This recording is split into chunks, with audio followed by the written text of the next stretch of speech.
Bonjour Bonjour Amélie, Charles. vous nous reparlez ce matin de cette maman à qui l'on a retiré la garde de sa fille. Oui, souvenez-vous, Pauline nous avait contacté parce que sa petite Louise, 3 ans, avait été placée par l'aide sociale à l'enfance du Loiret.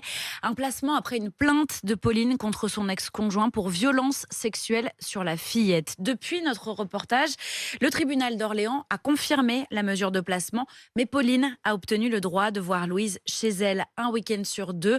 Mère et fille ont pu se retrouver pour la première fois la semaine dernière. C'est donc un dossier qui avance Amélie et ce matin vous nous révélez de nouveaux éléments. Oui, car suite à la diffusion de son témoignage, Pauline a reçu de nombreux soutiens sur les réseaux sociaux, notamment celui d'une ancienne assistante sociale.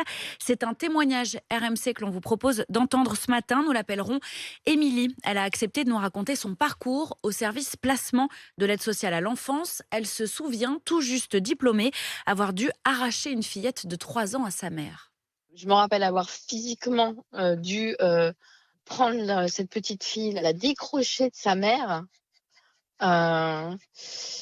Et puis elle se rattrapait à une chaise et la décrocher de la chaise pour mettre cette petite fille dans ma voiture qui pleurait, qui comprenait pas ce qui se passait, qui comprenait pas pourquoi on l'a retirée de sa maman avec qui elle avait un lien si fort.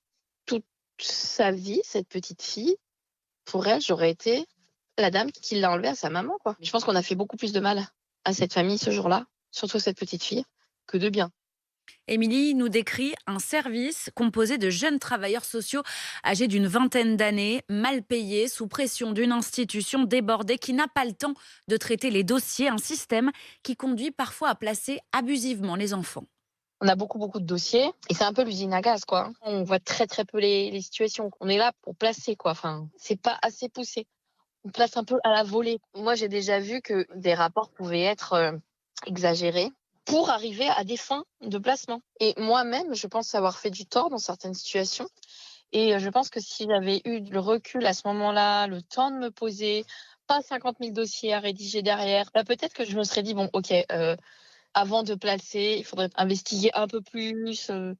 Il y a trop de situations où on intervient trop vite. Émilie a tenu 5 ans dans ce service. Aujourd'hui, elle travaille auprès de personnes âgées.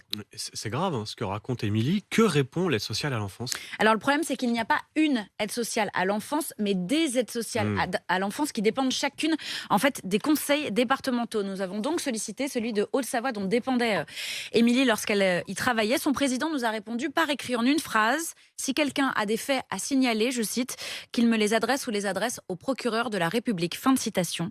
Sur le plan national, le sujet est en tout cas pris très au sérieux puisqu'une délégation aux droits de l'enfant vient tout juste d'être créée à l'Assemblée nationale. Elle était réclamée depuis des années. Elle est chargée notamment de conduire des auditions et de rédiger des rapports précisément sur la question de l'aide sociale à l'enfance. Et on compte sur vous, on va suivre évidemment sur RMC.